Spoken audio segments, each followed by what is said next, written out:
What's up, everybody? Welcome back to Mile Higher Podcast, episode 96.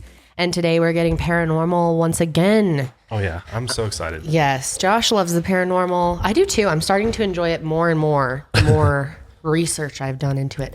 I've always had kind of a judgmental outlook on paranormal stuff because, and paranormal stuff in general, like even aliens or UFOs. Before a few years ago, I was very skeptical to all that stuff because there is so much hoaxy stuff out there that in general, I tend to take a more skeptical approach to those types of things because it's so different than true crime, which is so easy to analyze and look at the actual case and an investigation. There's and evidence. There's facts and there's not facts. And I don't know. I have trouble with paranormal, but I find it to be very interesting though. And I find this case especially interesting. And if you're kind of a skeptical person to paranormal, I think this story and this podcast will kind of open your mind a little bit more to it because it's very compelling stuff here. It's very intriguing. Yeah, and I mean, when it comes down to it, we're dealing with people's experiences and their firsthand account of what they actually experienced. And, sometimes it's hard to take people's word, their word for things, especially in this world that we're in now. But I think that so true. There's enough here. By the end, you're going to be like, something's up with this place. Like, this is not, a hoax by any means. No, and this is actually based on, or I guess The Conjuring is based on this. Yeah. Very famous movie. I'm sure a lot of you have heard of The Conjuring. I'm sure a lot of you have watched The Conjuring. I personally have not because I am not a fan of Hollywood paranormal. I don't like scary movies. It's pretty good, like scary. I mean, but you love it. Oh, I love it. It's by far probably my favorite horror movie probably. It's not really horror. It's like, I mean, it is horror, but it's more of like that natural scare is like what I like to call it versus watching just something brutal unfold versus this is like, we're dealing with something, that we don't understand at all. It's nothing familiar to us. It's very freaky. I think that's why it freaks me out so much. In this story, I feel like the movie would scare me even more because I know that there's like, the whole movie isn't true. They definitely took Hollywood creative freedoms and like stretched it. Just from what I've read about it, but the actual like movie I think would have scared me just because I believe the backbone of the story. Well, it makes it more real. Yeah. I was going to actually watch the movie for you guys, but I just feel like it'll just give me anxiety. I don't know if anyone else is like that. Let me know if you're like this too, but scary movies for me, it's like anxiety the entire time. I just feel like on edge, especially knowing like bad things are going to happen or something's watching someone, or I hate when things pop out. That always really scares me. This movie is, I know that this movie is really like that. I don't like to be startled. A lot of people enjoy that and I totally get it. It's like a roller coaster kind of. It's a rush of adrenaline coming in. Yeah, but to me, it's like a rush of anxiety coming in. It's just not a fun experience to watch a scary movie. Well, yeah, some people, don't like it's the same reason why some people like haunted houses, some people don't. Some people don't like that feeling of being like, oh shit, like that was crazy. That was, just pop out of nowhere or something just really terrifying to watch. Like there's a couple scenes in here that are just straight terrifying. Like, I don't want to be terrified, you're just blown away by what you're watching. So I find the actual real details and encounters that people have in interview clips from this family to be way more interesting than like anything that could be done by Hollywood, And honestly more scary. Yeah. It's more creepy to hear it from a person's perspective who actually went through it. And I completely agree. It's really crazy stuff. So yes, we're excited to talk about the haunting of the Perron family. Yes. But we've got some other interesting things we want to cover before that. We also want to thank our sponsors for today, Third Love, Upstart, Native, and Stamps.com. Also check out milehard.com for the merch. Kendall's wearing the Terrarium crew neck sweatshirt that she put a lot of thought into. Actually. I did. So. I actually had so many revisions on this design. I like really thought about the color schemes. I came up with the idea to make it reflective on the gold around my terrarium. It's really cool. If you're listening, it's a terrarium design that has some mushrooms in there, some crystals, a bunch of plants, and then it also has an alien who just landed in there. It looks so cool. I love it. Yeah, I think it looks awesome. It really looks good. So bunch of definitely new items. Check it out. Yeah, we have a couple new things. I'm going to be modeling them in the next couple episodes. Yeah, and then just check it out and sign up because we're going to be doing some new drops in the new year. Yes, we've got some really cool stuff. Like we got to do a pet drop. Yes, that's an ASAP type of thing. Yep. So and we have some really cool items coming in that we're going to be doing. It's a whole other exciting thing, but we want to bring in some eco items as well. Already we have eco t-shirts, eco-friendly t-shirts, and we're just trying to go a mile higher with our merch. Yeah, exactly. We need to. So, and we got these water balls too. These insulated water balls are really nice. Yes. So check it out. milehigher.com. Yes, check it out today. But let's go ahead and jump into the first story I've got for you today. So this was pretty big news, especially if you're a sports fan. Yes. I am. And we found out this week that Major League Baseball is officially removing cannabis from the list of banned substances for players, which is really huge. Yeah, bravo Fantastic. to the MLB recognizing that this is something that can really help and benefit their players. Definitely. And let's be real, like these guys are already doing it anyway. Right. So it doesn't A lot really of people matter. are using like synthetic urine and anything to pass tests. Yeah. I mean, there's lots of ways around it, but I guess for MLB, it's probably harder to like cheat the drug test or something like that. But no, it's good that people don't have to hide their use of this. well, because they've been testing for cannabis forever. Yeah. Pretty much all this major league sports have. Yeah. So to have the MLB in front of the NFL or NHL or some other type of sports league, or NBA to allow players to use, because I mean, players can use CBD right now, which is great. But to be able to, use the THC, especially like football players, the ones that are crashing their heads together, like Right. it could be really beneficial for, Especially for football. yeah, especially for football, just because of the, physical wear and tear it takes on your body. Like I can only imagine. And as we've talked about in previous episodes, they're finding that cannabis is 30 times more effective as than Aspirin and Tylenol or Advil. aspirin is. Yeah. Like that's really cool. So Oh, I can speak to that. I know that it is. It really does help, and it aids CBD. It makes CBD work better, actually. So there's a lot of benefits to THC apart from CBD. CBD is great, but yeah, it's like not as good, as THC can be. Especially, I mean, it doesn't have to be like in huge amounts. Right. Like people Yeah. can use Doesn't it in mean that- smaller, microdosing and stuff, and it can really help their pain. I'm sure these baseball players so can sore, throw out their arm like or a some pitcher shit. and stuff that are pitching all game and their Yeah. arms just feel like they want to fall off after the game. I mean, just any athlete. I feel like anyone who's an athlete gets body pain and is sore and could benefit from the healing properties of the cannabis marijuana. plant. Yeah. And it's great to see, a huge organization like this step up and be like, okay, because I mean, this is the start of normalizing it huge for the shift. rest of Yeah, them. Totally. And I feel like the country overall We're is starting close. to see THC as a healing thing versus a drug, Right. label. I mean, it's just ridiculous that it's considered a Schedule 1 thing right It's a now. medicine. It's literally a medicine. Yeah. Like that's what it is. Yeah. At its core, it's a medicine. And why shouldn't you allow players to use a natural plant medicine Right. for their ailments? Like seriously. Versus getting addicted to painkillers or Opioids, something like that. exactly. And part of the reason why that the MLB did this and I think really stepped up is because there was a baseball player that died earlier this year from an opioid overdose. So it's something that's really rocked the sports community just as a whole over the past year. So I think they were like, you know what, we're going to start testing for those and we're going to let cannabis be something that's permitted. So that's really cool. Really cool to see that. But the next story I've got for you is also very interesting. This is a archaeological discovery that was made in Indonesia, where they have discovered the earliest artwork that depicts a story. So this means literally cave art that So hard to see. from what they look at, it is hard to see, especially off of the cave wall. They took a picture and removed it. But if you have a really good look at the image that's on the wall, it clearly shows what they're saying are supernatural people hunting wild animals. And it's in this red pigment. It almost looks like blood. And that's what I thought it was at first. It was like some artwork in blood, but it's some type of red pigment from something. Probably those beetles. It's like the best natural red pigment and tons of old. It's like what Starbucks was using in their drinks. Do you remember this? Yeah. A few years ago, in the pink What was that drink? Frappuccino, whatever, the strawberries and strawberry cream, thing. yeah. Yeah, that was, and then like a bunch of vegan people were really upset because it was actually beetles and they weren't disclosing it, but it's right. a pigment. I do remember that. And a bunch of ancient cultures used that pigment. Yeah. That's probably what it is. It's like a very deep blood red. Yeah.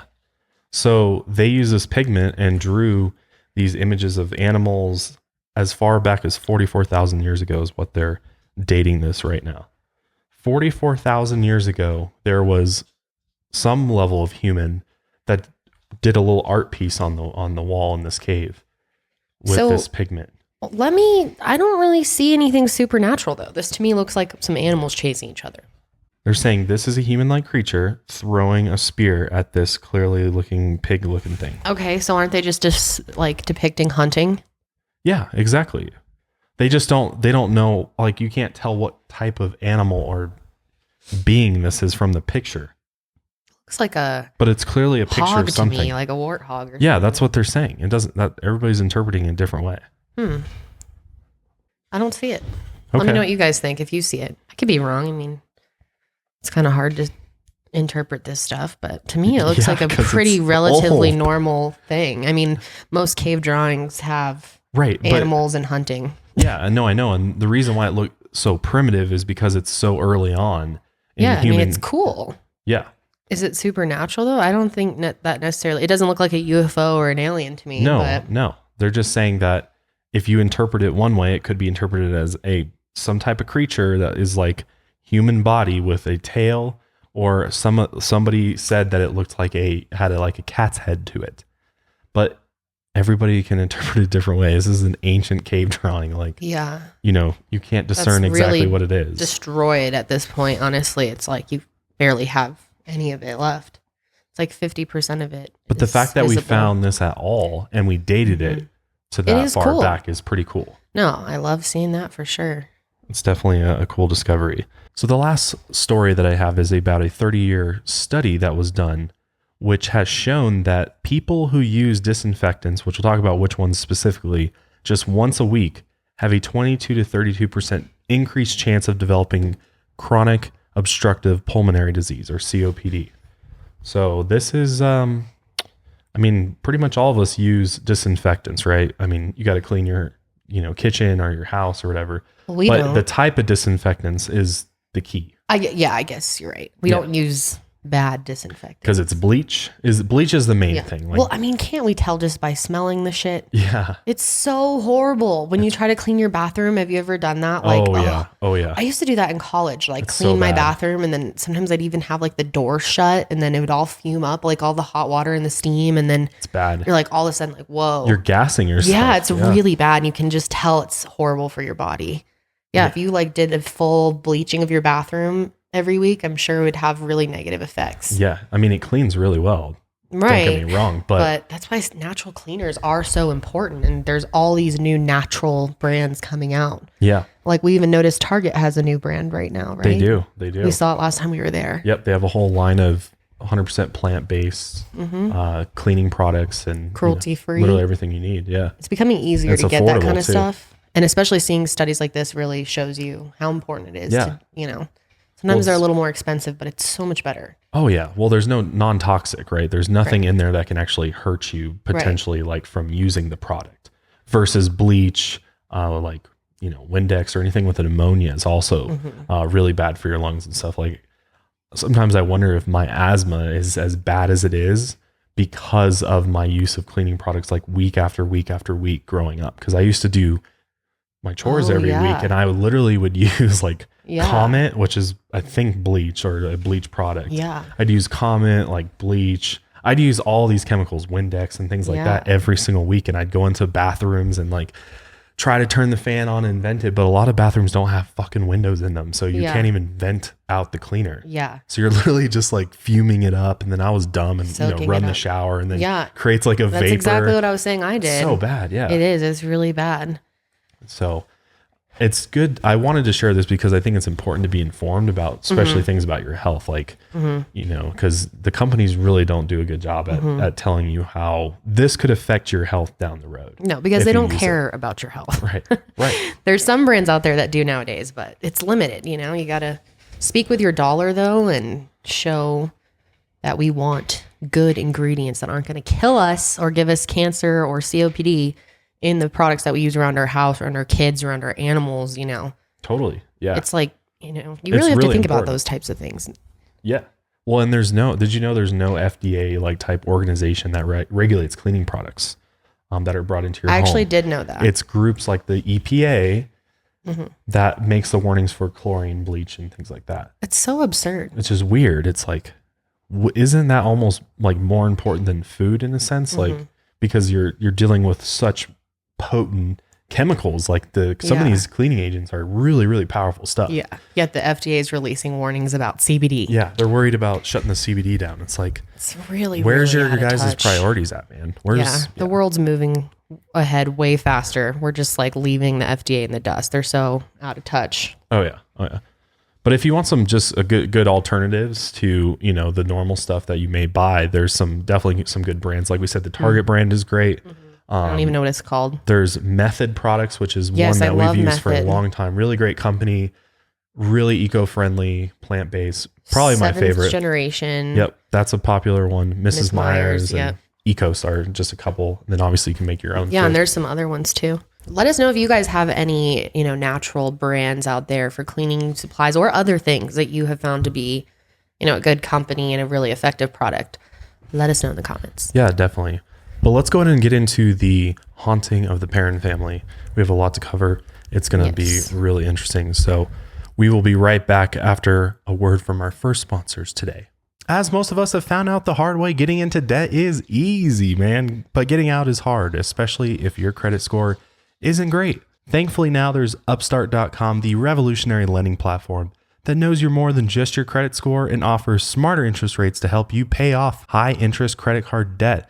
Upstart would have been a huge help for me a couple years ago when I racked up a ton of credit card debt, and I had a very bad credit score at that time, so it was impossible for me to get a loan with a decent interest rate to help pay that off. And not only that, when you don't have a lot of credit history and you're maybe a student or going through school, Upstart actually takes into consideration your education and your job history when they determine what type of interest rate they can give you. Upstart believes you're more than just your credit score. They believe in you and they understand that. They also make it fast, simple, and easy to check your rate in just a few minutes. And the best part is that once the loan is approved and accepted, most people get their funds the very next business day, literally the next day, guys. Over 300,000 people have used Upstart to pay off credit cards or meet their financial goals. Free yourself from the burden of high interest credit card debt by consolidating everything into one monthly payment with Upstart. It really does help to put it all into one payment and just chip away at it. And it helps when you have a fair interest rate. So see why Upstart is ranked #1 in their category with over 300 businesses on Trustpilot, and hurry to upstart.com/milehigher to find out how low your Upstart rate is. Checking your rate only takes a few minutes and it won't affect your credit. That's upstart.com/milehigher. Today's episode is also sponsored by Native Deodorant, which is another product that I truly love. Now, here's why you should make the switch to a natural deodorant, and especially Native. It's formulated without aluminum, parabens, and talc. There are so many weird, unpronounceable ingredients in most deodorant brands, and it's not great to be slathering it on under your armpits, which are filled with pores. So Native's deodorant is filled with ingredients that are found in nature that you can pronounce and recognize, such as coconut oil, shea butter, and tapioca starch. Another great thing about Native is they are cruelty-free. And the best thing about Native is it truly works. It does take a little while to get your body used to the switch to a natural deodorant, just because, you know, so many people have been using other stuff for so long that it takes your body a few weeks to even a month or more to adjust. And my body definitely went through that period. But once it starts working for you and your body's used to it, it is just wonderful and you can feel so much better about putting it on. People love Native. They have over 9,000 five-star reviews. You can see them on the Today's Show, Elle Magazine, Pop Sugar, Refinery 29, just to name a few. There's something for everyone when it comes to Native. There are a bunch of different scents for men and women, and they always release new and limited editional seasonal scents throughout the year. There's no risk to try Native either. They offer free returns and exchanges in the United States. So check out Native today, and for 20% off your purchase, you can visit nativedeodorant.com and use the promo code MileHigher20 during checkout. That's nativedeodorant.com and use the promo code MileHigher20 for 20% off your first purchase at nativedeodorant.com. Let's get into the haunting of the Perron family in Harrisville, Rhode Island. This is a crazy story, and the reason why we even know about it is because of the Warrens, Ed and Lorraine Warren. They're really the ones who, you know, brought the public's attention to it, really, because they actually investigated this case. You know, they've done 10,000 cases was what they actually say they've done in their lifetime. They did 10,000 different paranormal cases, but they're saying 10,000. How can you possibly over a lifetime though? But even that is insane. That's what if I did 10,000 true crime cases? You could though. Over 30 years, you couldn't do 10,000. No way. That's a lot.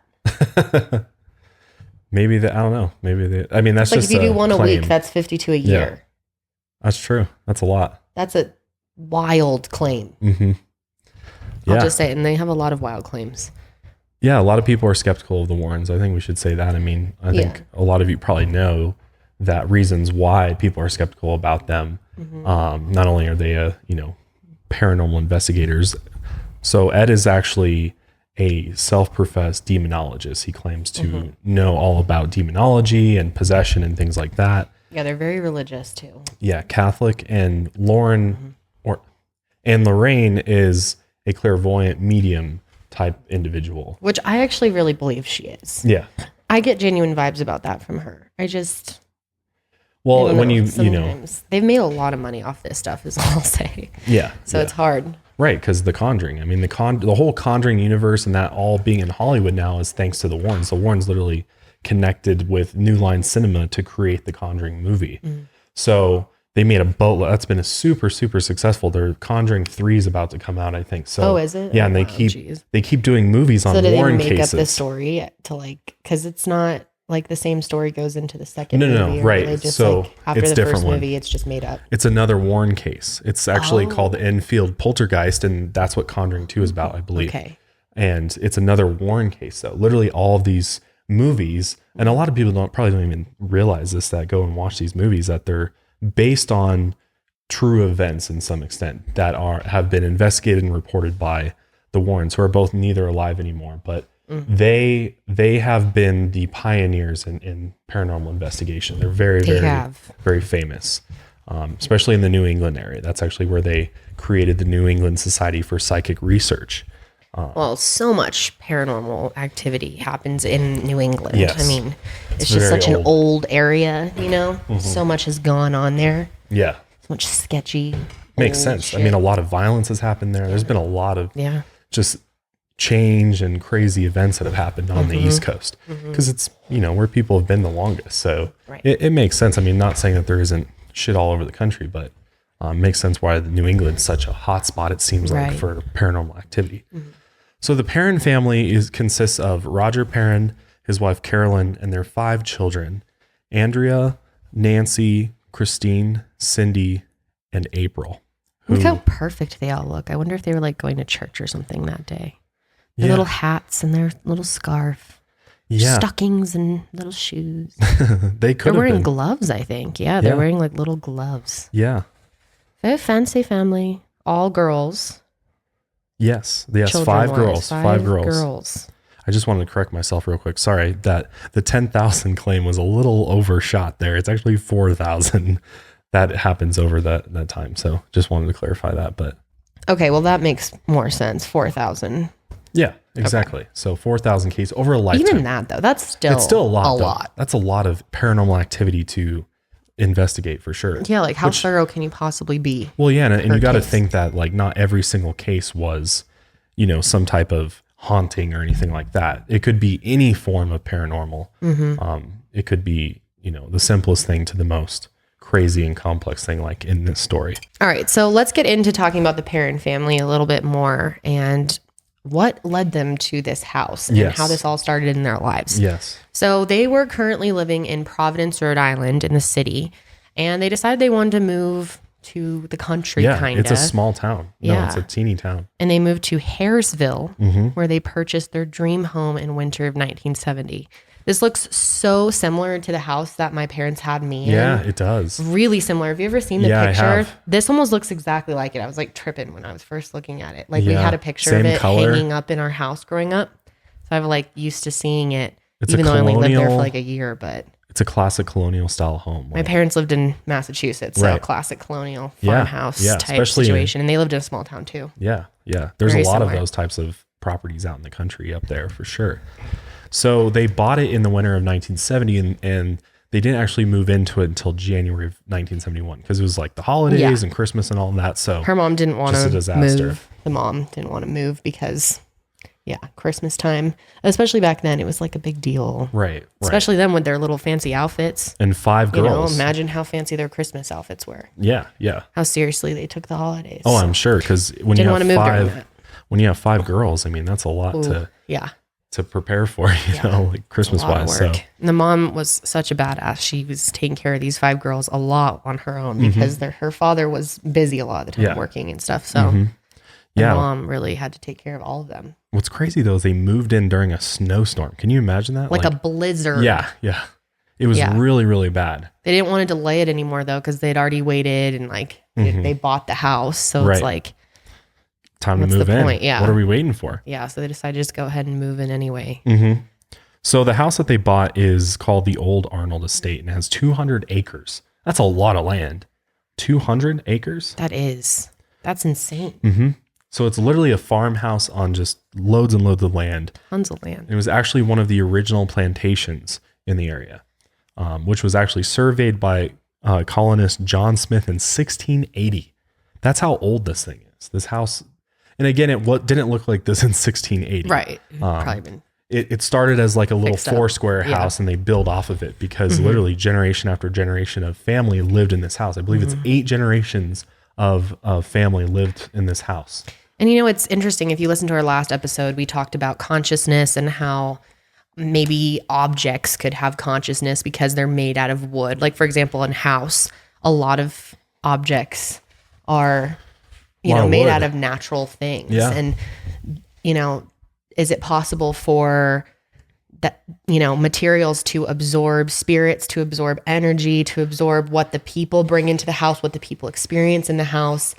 It's a really and does it become part of the consciousness of the house in a way? Yeah, that's a really great point. I think there's a possibility for sure, because you hit the nail on the head. Literally, like there's so much wood in the frame and stone probably and all sorts of especially older houses are more naturally built. Right, exactly. So it definitely could have some form of consciousness and might be able to absorb spirits, or spirits might be able to cling to it easier if it's more natural made. I don't know. It's a really interesting thought for sure. So they moved in to this house on Round Top Road in Harrisville, Rhode Island. It was a 14 room. I've seen other reports say it was 10 room, but it was big. It was like a big old house. Tons of rooms in it. As most of those colonial, they had like a room for like everything, the parlor, the dining room, all these other little rooms, closets, and things for people. Super back then. Compartmentalized. Now the design styles for houses, all the new builds are like so open concept, and flowing and less spaced off areas. But back then they wanted everything like so separated, like this is in purpose rooms. Exactly. That is the sewing go here room for this, and you go here for that. Yeah. Right. Each room had like a job. If you had money back then, of course. Totally. Yeah, a lot of people lived in like one room cabins and things like that. So, but this was a home that was built in 1736. This is before like the Revolutionary War, which is crazy how old that is. That is so old. You'd think about all of the possible energy that could be absorbed from all the people that had lived there in that time. That's such a huge amount of time. Which makes a lot of sense for why older homes are more likely to be haunted than How often do you hear about a story like, oh yeah, we got a new build, and then as soon as we moved in, it was haunted? Like, right. Yeah. That is, I'm sure our YouTuber has done that shit. Probably fake, but yeah. Anybody that's like, come on, like if your house is like 3 years old and like 2 people lived in it, like the chances of it being haunted are probably slim, Yeah. So yeah, I mean, a house that's been around for hundreds of years, we're talking about, there's a good possibility a lot of souls have gone through that. Let's just put it that way. Like it's definitely had a lot of energies, a lot of, I think is the right different word things. To use. Yeah. A lot of things happening in there. So they were really ecstatic about this house. They were like, we got this beautiful farmhouse. It's on beautiful gorgeous. land. I'm sure beautiful it was, land. Yeah. It looks really nice. Really lush, green, tons of room for, 5 girls to roam around and play. And what's interesting though is like you think in like a 10 to 14 room house, everybody would have their own bedroom, right? Yeah. But I mean, and again, it's probably because they're young, but they like shared rooms. Nancy and Christine shared a room. Cindy and April another one, and Andrea had a room all to herself. Is Andrea the oldest? Yes, she was the oldest of the girls. So I think it was more of an age thing. Like you don't want to put like a 5-year-old in their own room, probably. I don't know. Yeah. Well, I guess you could. Most people do nowadays, but I think back then maybe I don't know. never shared a room. But I can see, I can definitely see how maybe if the kids were scared, they would be like, oh, they'll be less scared if they have a buddy in their room. Yeah. Yeah. Especially, it is a big house. It is. Or they could have just been using all the other rooms for different random things, like you said, the parlor room and the sewing room and this and that. Yeah. Yeah. Well, or maybe they only had like 4 bedrooms or something, because that just was like the max number of bedrooms a house would have. Yeah. Because back then, I don't think houses like that have like, bathrooms in the bedrooms and things like that. It's a very traditional old school design. Yeah. So yeah, I don't know. It's kind of interesting that they didn't share, or they didn't have their own, all of them didn't have their own room. So, but they were super excited to move in, and they, the girls were super excited to just climb all over the trees and all the stone walls that were around it. And they had no idea moving in that this place was haunted at all. But as soon as they started moving stuff into the house, that changed very quickly. Literally, what she said, 5 minutes. It was so quick. Yeah. As soon as they started going in, they were moving boxes into the house actually. And Andrea recalls getting a box from her father from the truck or whatever and bringing it into the house. And to come into the house is like a really long stretch. You have to walk across the entire thing, which was like 100+ feet. And she walked past the dining room and she saw a man standing in the corner, oddly dressed, she said. So clearly in like some maybe colonial attire or maybe something. A little out of place. Yeah, a little, apparition type thing. And she remembers like greeting it, being like, oh, it was just because the other owner was moving out, remember, like at the same time as moving in, which is bizarre. Yeah, or maybe they were there to like help with it. I don't know. Who knows? People were weird back then. But yeah, I think she thought it was just like his friend, Right. And then she went and like asked her mom about it. Was like, hey, do you know who the other guy is in the parlor room? She was like, there is no other guy in the parlor room. And she's the oldest sister. Yes, she is. She's much older than the rest. She actually says she like kind of mothered her sisters because she was a lot older. She's significantly older than the rest of them. And she's gone on to really be the one to tell the story of what her family experienced, to be the one to organize getting the story out there, and has written books and has been very vocal about her experiences there versus the rest of the family has shared, but not as much as her. Well, yeah. And you think her memory is probably the best too. Right. Because she's the oldest. So. Out of all the kids. But yeah, she's going to provide a lot of information around this clearly because she was there. She has a lot. She remembers a lot, surprisingly. So they had this experience. There's this apparition in the parlor room, and multiple girls witnessed it and saw it. And then literally they went back and it was vanished. It was gone. They had no idea. Yeah. They're like, what was that? So that was their first thing. And I think, you can walk into a place like this and just kind of get a feeling, like you can kind of sense, you have that like instinctual sense or sixth sense or whatever, well, a lot of people will describe being like cold. Yeah. Right. A supernatural cold. Yeah. That's not the same as like just cold outside feel. Yeah. So it's interesting. But I think, it probably feels pretty similar, and they were moving in during a blizzard. So I think when they moved into the house, they were experiencing that cold right away. But, they're like, it's dead winter. We just moved into a new house. Maybe the systems aren't working and whatever. I guess this is like pretty old, but. Yeah, I don't think there's any like central heating in this house. But they were cold. Yeah. The mom especially was freezing her ass off for weeks. Yeah. Yeah, because like all the fireplaces were like shut down, which was interesting. How many fireplaces were there?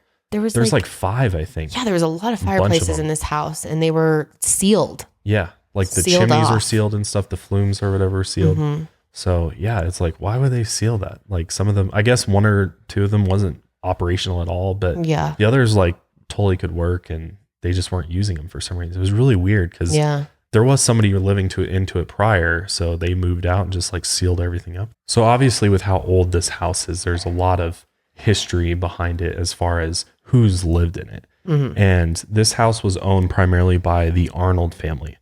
8 generations of families lived in it. That's a lot of family drama over the years. It's a lot of not only family drama, but family tragedy that happened in this house too, which I think really contributed to this haunting for sure. Definitely. So Mrs. John Arnold, who at age 93 hung herself from the rafters of the barn. There was other losses on the estate, including several suicides, hangings, poisonings, the rape and unsolved murder of 11-year-old Prudence Arnold. 2 sudden drownings in the creek located near the house, and 4 men who mysteriously froze to death on the land. So now there is supposedly some like, we're not completely sure all of those things actually happened on the property, right? Right. Well, I think it was more in the house and around the farmhouse itself, because this is a huge property, like 200 acres. Somebody could be like a long ways away and just be like fishing and die or something, you know. That's true. So it doesn't necessarily, it's not like all these people were around the actual house or barn when this happened. But there's some people that think it's just like wrong accounting for too. Yeah, there's some people who just completely say this is wrong. But Carolyn actually did a ton of research. The mother, she did a ton of research on this house, and this is what she found from public records. I mean, she was the homeowner. You would think she'd probably have access to the information about this. So yeah, like they've actually said that some of it was just like people that happen to be passing through the land, you know, like especially we're talking a lot of this could have happened years and years and years ago. And so people were, you know, migrating across the land or moving in, you know, things could have happened. So it doesn't necessarily mean that all of these deaths have contributed to this house being haunted by any means, but it is very crazy that, you know, I guess it's really not that crazy. It's a lot of time that's passed. So a lot could happen in this area of land. So one other interesting point I wanted to mention was that Andrea said that she would go to school and come home like super happy, had a great day at school. And then within 5 minutes of being in this house, she just felt completely overtaken by sadness, just like a complete energy shift that would hit her immediately upon coming home.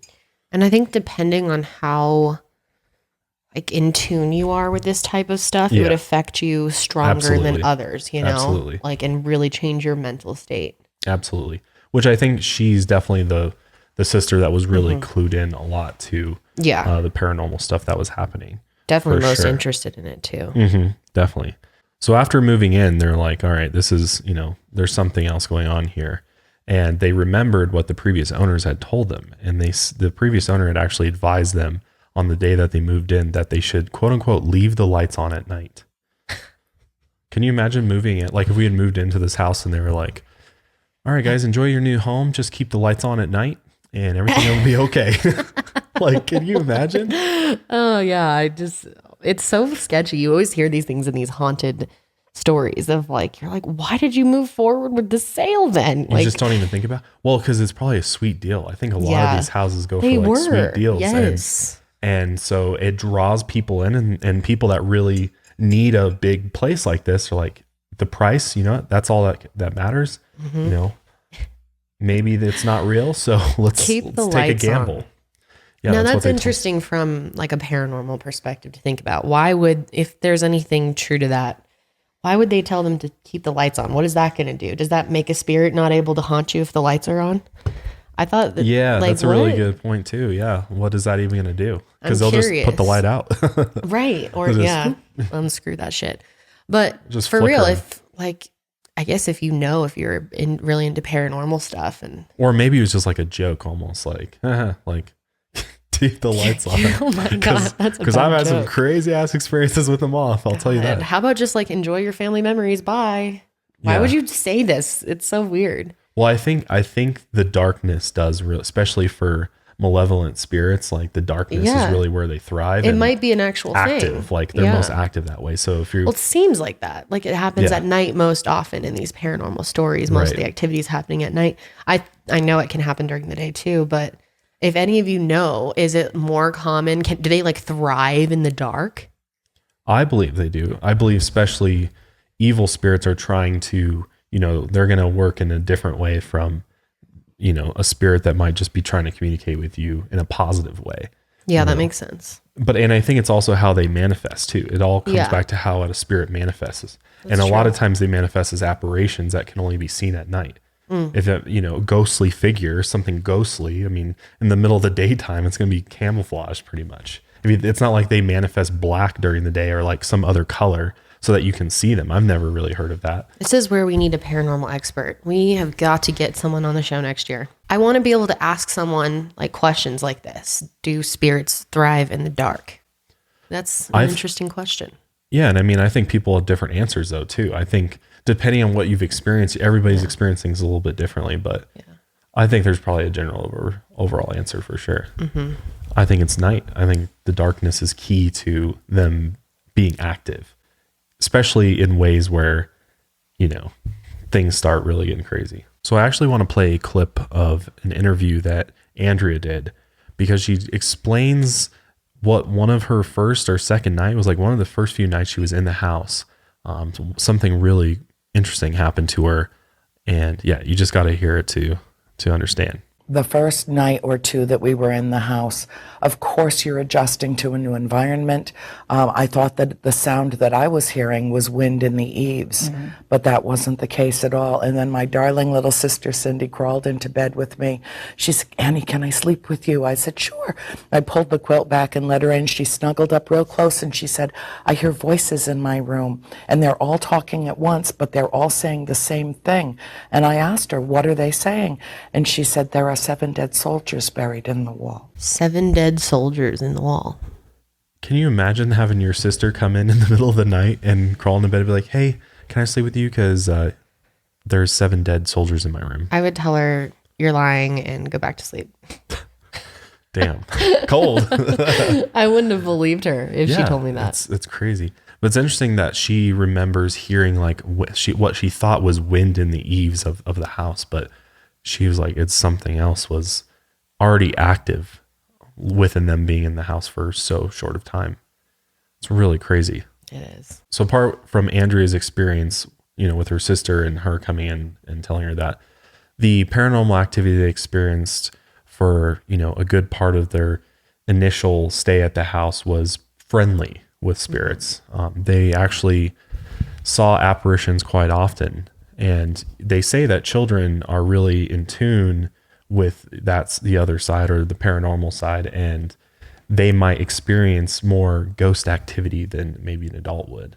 I think it's so true. I think children in general are, just more in touch with that other world and the other side in a way, if you want to call it that. Yeah. Like even, when you look at reincarnation stories, like it's always kids that remember things like before the age of 5 and then they start to lose everything as they get older. I feel like the closer you are to birth, the more interaction you might even have. And I'm curious if people that are old experience the same thing. If you're like close to death, I think so. do you Yeah. experience more paranormal I believe stuff? that's true. Yeah. I've heard that. Yeah. Which would make complete sense. You're closer to whatever's out there or the other side of things. And you're just more in tune with it. You have more experiences with it, which is really interesting. And actually the girls would grow very fond of 2 of the spirits. Actually, one of these entities was claimed to be the benevolent ghost of Mrs. Arnold, who was reported to have tucked the girls in at night and would kiss them on the forehead. Yeah. My family had a friendly ghost in it. I've mentioned it before in the podcast, but my great aunt had a house that was like, I guess not haunted. What would you even call it? Like it was being run by a ghost, but she was a nice woman who used to live there. Right. It's just somebody who's attached to their house. Hang up the towels, make the beds, like things like that. It was never anything scary. It was like positive interactions. And I think the positive experiences oftentimes get overlooked by the negative because of how shocking like the negative is. But it's honestly kind of shocking the positive too. Like just having, some type of sounds kind of ghost cool. Who it's like a guardian cleans angel. And, organizes your things or like is just around doing things where you live is pretty interesting. Like at the Stanley Hotel. Mm-hmm. Yeah, that's a very great example of that. There's Elizabeth, I think her name is. Maybe I might be missing that. No, well, it's not like demon infested. It's a lot of spirits that lived and worked their fill attached to the place and want to keep up with it, which is interesting. That you can even do that if this is real at all. The fact that you can attach yourself to a place is really interesting. Yeah, and really cool, honestly. The other spirit that they would encounter, though, was Johnny Arnold. He was a boy who's said to have hung himself in the attic of this farmhouse in the mid-18th century. The girls were really fond of this boy spirit, and they actually nicknamed him Manny. And he would play with their toys, and he'd watch the sisters as they played outside. So weird. Very weird. It's weird how kids are so like accepting of that. Mm-hmm. I feel like at that age, I would have been like freaking out. I know, that's what I think too, but I don't know. It's a really, really interesting thing about seeing like a ghost at that young of an age, especially one that's like trying to play with you and stuff. Like that's really weird. Yeah. Really weird. And then the family also encountered something they called the sweeping ghost. And this spirit's presence would be heard from a distance of the sound of a broom brooming against the floor. And whenever they'd go and see like who's brooming, or whenever they'd go and see who's sweeping, they would just find the broom leaning against the wall with like a little neat pile of dirt next to it. So it just, some That's type convenient. of spirit would just like sweep up the kitchen for you. That's Put a little nice. pile for you. But over time, they had all these positive experiences and they encountered all these positive entities in the home. They also started feeling some really negative energy in the home as well. And this is where things just get straight frightening. Because, it gets wild. But before we get into some of the darker aspects of this haunting, we'd like to thank our last sponsors for today. So a few years ago, I got a breast reduction and I had no idea really where to go for good bra advice, because every time I would go to a bra store, I wouldn't have the best experience and I'd always end up just feeling like they were trying to really sell me something and not really caring about what I actually needed. And this is when I found Third Love. I found it before they started sponsoring us, and it's truly one of my favorite brands to this day. The only bras that I own now are Third Love bras. They do bras completely differently. They believe that every woman deserves to feel comfortable and confident every day. Their bras are designed to fit you, not the other way around. They're designed with measurements from millions of women, and their bra styles are made to fit your life. They're also very comfortable, and they have over 80 different bra sizes, but they know that the only one that matters is yours. So they're all about helping you figure out what size you specifically need. When I first took their online quiz, I realized I was wearing the completely wrong bra size. They helped me figure out what size I am and got me into a comfortable fitting bra. They have so many different selections that there's an option really for anyone. And now I'm comfortable wearing a bra again. And Third Love knows that there is a perfect bra out there for everyone. So right now they are offering our listeners 15% off their first order. Just go to thirdlove.com/milehigher to find your perfect fitting bra and get 15% off your first purchase. It is that time of year. The holidays have arrived. And one of the things that most of us have to do when the holidays roll around is we got to send a bunch of stuff to all of our friends and relatives, gifts for the holidays. And obviously, in order to do that, you have to send it through a shipping company or the post office. And this time of year, those types of places are absolutely out of control with long lines and just a huge hassle required in order to get those gifts sent off. So why don't you avoid that situation and check out stamps.com, because you can do anything that you can do at the post office through stamps.com right at home from your computer, which not only saves you that hassle and trip to the post office, but it also saves you money with discounts that you can't even get at the post office. You can literally use your computer to print official US postage 24/7 for any letter, any package, any class of mail, anywhere you want to send it. Once your mail is ready, just hand it to your mail carrier or drop it in the mailbox. It's just that simple. So clearly, stamps.com is a no-brainer. It saves you time and money, and it's no wonder that over 700,000 small businesses use stamps.com. So don't spend a minute of the holiday season at the post office this year. Sign up for stamps.com instead. There's no risk. With my promo code MileHigher, you get a special offer that includes a 4-week trial, plus free postage and a digital scale.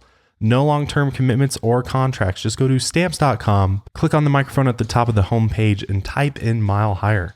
That's stamps.com, enter Mile Higher. With stamps.com, you never have to go to the post office again. So the longer the Perron family lived in this farmhouse, the more experiences they had with darker forces. The family had actually alleged that most mornings at 5:15 a.m., spirits who smelled of rotting flesh would visit the family. Can you imagine waking up and smelling like, It's supposed to be such I a don't even know what gross rotting smell. flesh smells like, but Yeah, I I was can only gonna say. imagine it's enough to wake you up, I'm sure. Oh, I'm sure it's disgusting. I've heard it's the worst thing in the world. Yeah. But not only that, these forces would come and actually lift up their beds. The girls actually recall memories of their beds levitating. That's wild. That's just crazy to think about. And that would even be possible, but they would like be tossed aside off of them and everything like that. Then sometimes the girls would actually have their limbs pulled. Oh my their God, I'd hair be so pulled out during of the there night. if this was happening to my kids. Are you fucking kidding me? This is so crazy. And I think the reason why is like, I think everybody kind of was having their own experiences and they didn't really know what to do at first. And the mother, weren't, like, especially, communicating them. Right, exactly. And the mother was having really intense experiences, which we'll talk about. So I think the sisters were kind of maybe talking amongst each other, but not really knowing what to do. And not only that, one of the big things was like banging doors and doors opening and closing and things like that on their own. That was happening all the time. And then they would hear like voices, like cries, children crying, and just like, that's just so creepy.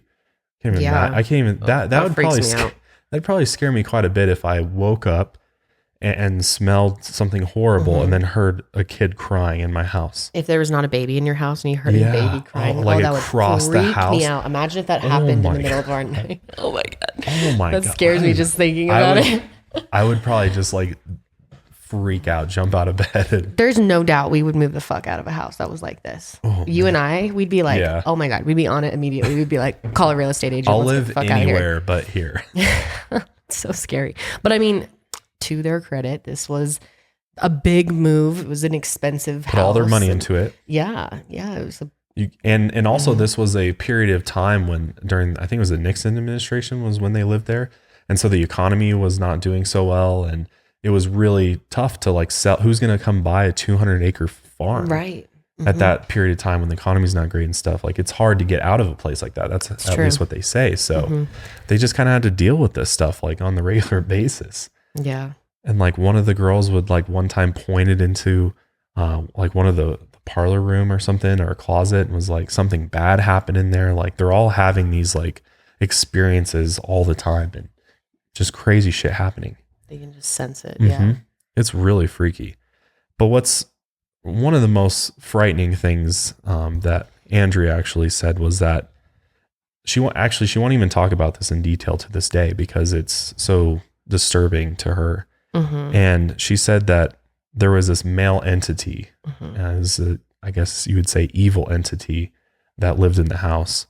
And she said, let's just say there was a very bad male spirit in the home with 5 little girls.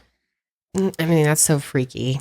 And of course she doesn't want to talk about it. I mean, to her, it's like trauma. I mean, it's like as it could be as if it really happened. Oh my God. Oh, I know. I literally just got chills down my spine thinking about that for a second because I'm just like, that's so creepy. That's so disturbing to think that spirits can do physical harm to you is what it seems like. Maybe. I mean, it hasn't been proven by any means, but no. But there's a lot of people that have experienced, I'm just saying there's a lot of people that report feeling touched, feeling physical touch from these spirits. We've talked about like ghost sex before. Yeah, exactly. That's an actual thing. It is a thing. It's very curious to me. But it's like she doesn't even want to talk about it because it's so disturbing what this entity may have I done. believe it. I mean, she talks about everything else and she seems like a really open person. Why wouldn't she talk about it? It's clearly like traumatized her in a serious way. Why would you make that up? And I think it's corroborated by the other sisters, you know? Yeah, it definitely is.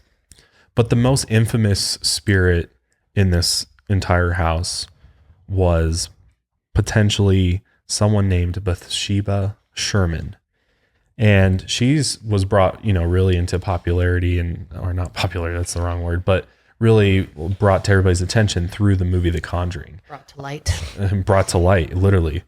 Because the Conjuring movie is really based around Bathsheba. She's really the kind of main, I guess, villain is what you would say. But she is a witch in the film, and she has a really fucked up history, basically. But Bathsheba is actually a real person. It's not just a character in the movie. She was an actual person that lived in Rhode Island in 1812. And in her early 30s, she married Judson Sherman. And she gave birth to at least one known son named Herman. And Bathsheba and Judson are believed to have had 3 other children, all dying at a very young age. So which is weird and kind of creepy, especially when you hear what happens next. But it's hard with some of this really old stuff because there's not a ton of like concrete proof that these things happened to her. Like there's records of things, but there's nothing that I have seen myself that I could verify any of this. So a lot of it's really of it you have to take, the people that research this, their word. And I mean, with the other 3 children dying too, children did die extremely easily, especially if the parents have like bad genetics not bad genetics, but like are passing along some type of disease they didn't even know back then, or they were susceptible to some type of, I don't know, who knows what happened to them, but it was pretty common for kids to die. It doesn't necessarily mean that like she did anything. Right. Of course, that's what the story is. It plays into this narrative of what we believe happened with Bathsheba. So the Shermans were living good lives, but it took a drastic turn when an infant died in Bathsheba's care. And this is what I was saying is like, it's kind of sketchy around this story because we don't really know for sure if who this child was. We have no idea. Right. And if this child really died the way that they say it did. But a child died, and it was caused by an impalement at the base of the skull. And this injury was most likely caused by a large gauze sewing needle. And she was actually, put on trial for this. And I believe they dismissed it actually. But she was responsible.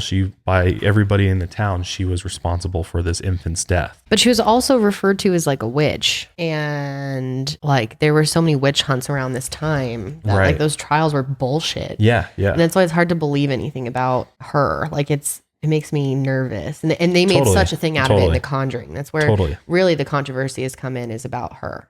And the Warrens. The Warrens were literally the ones who deemed her a witch. We don't know if she was a witch at all. Yeah. I mean, they're very anti, sacrilegious type things. Right. So coming from a do they Catholic have a bias faith on her? That's a great point. Is she being judged? Did she even have a fair trial? Probably fucking not. Well, I don't even think she ever went through a whole trial. They like ended up like dismissing it or something There's before. Like barely anything but there's known about little this. proof about it, so you can't even go look it up really. But they really latched onto this whole story for The Conjuring. Yeah, and I'll explain why in a minute, why the Warrens believed this narrative about Bathsheba and of her being a witch, practicing witchcraft and potentially sacrificing this child to the devil. It's a really gross way to kill an infant. Yeah. Like I just hate very that. disturbing. I hate thinking about that. I've never even thought about that before. But like I said, her case got just dismissed. There wasn't enough evidence. And she ended up like living to a really ripe old age, I think like 70 something. So she lived out her life and everything. And you can go see her tombstone and stuff. She was buried in a Baptist cemetery, I think is what it was. And somebody said, well, if she was really this witch that killed an infant, why would they put her in a Baptist cemetery? Yeah, that's so true. It's kind of weird. And there is this picture actually of, we think is Bathsheba and her at the farm. She's got a nice hairdo. Yeah, she was pretty. I mean, she was known as being very beautiful back then. So like we said, we don't really know if she really killed this child or not, but the rumors around town and things like that was that she was a witch and that she was doing these, evil acts, and she was this really dark individual that worshiped the devil or gave her soul to the devil. And the way that the story goes is that she made a deal with the devil, and after she eventually committed suicide by hanging, which is probably not true, she, her body turned to stone was kind of the way that it goes. And because she made a pact with the devil and everything. So I don't know. It's interesting. Again, there's no evidence to back any of that up, but that was really like put forward by the Warrens when they got involved with this. But nevertheless, this evil spirit known as Bathsheba was very real to the Perron family. And Andrea Perron has suggested that basically she carried this pain of this child and everything throughout her life. And by the time that she died, she was just, this completely bitter person that was just full of rage. And what she did in this life carried over into the next, and just like wanted everybody else to suffer like she suffered, I guess, for the rest of her life. And so they believe that she was responsible for doing a lot of the haunting activity in the house, like moving the children's toys around, making things disappear. But the most interesting thing about Bathsheba is they think that she was like infatuated and really interested in the father, Roger. And also in turn hated the mother because she was with the father and she wanted to be like the only mistress of the house. In the house. Right. Yeah. And this is really interesting. Yeah. So really the father like only experienced positivity in the with Bathsheba. I guess when it comes to that. And like, of course he wasn't having the creepy guy that the girls were dealing with. So I don't know how far his paranormal experiences went. It seemed like the women in the house definitely were dealing with the most. Yeah. But he got, pretty much attention from this spirit and was like caressed and like touched in a sensual way. Yeah. Which is really weird. And into him. But the mom, The mom Carolyn. got tormented by Bathsheba, man. Oh my gosh, really bad, scary stuff. It just completely took a toll on her. And there's one particular event that happened that really kind of correlates Bathsheba with Carolyn and how that connection was made. And it was when she felt a sharp prick in the back of her leg. And when she looked down, she saw blood coming from a small circular hole in her leg, like as if a needle had been put into it. And there's this really interesting clip of Andrea talking about this story. And when my mother had a needle plunged into the back of her calf while she was laying reading a book on the sofa one night, or perhaps maybe what turned the worm was the night that every spirit in that house completely circled the bottom of her bed and had burning torches in the room, and she had backed up to the headboard because the one came out of the group and got in her face and said, "We'll drive ye out with fiery broom, we'll drive ye out with death and gloom," and chanted an entire, it was like dark, beautiful poetry. That's crazy, isn't it? Like, I'm surprised she didn't impale her like in the back of the neck. They're lucky that she just did her leg. Like, what's the point of that? yeah. As a spirit, like why would you do that? I don't know, get your attention in a subtle way. Not trying to subtle. yeah. Wow. Okay. Well, I mean, That they could sounds do it painful. anywhere. God, I'd be so out of this house by now. I'd be like, we're moving, period. Like, figure this out. I'll go live in a box. Seriously, though. I'm sure they could sell that thing for something and downgrade. How many bedrooms do But they they have? They have don't a- need 14. Yeah. That's They're true. sharing bedrooms. What the hell? I'd be so out of this house so quick. I don't understand. I know. I do understand, but I don't. You know? Yeah. It's just like, I can't imagine just staying there, especially after you're starting to get physically attacked. No way. Or what about when she's backed up in her bed and there's a Yeah. What the hell? spirits all around her? Oh, I'd and be then so out of this house. I'd be like, there's no with way. torches. No.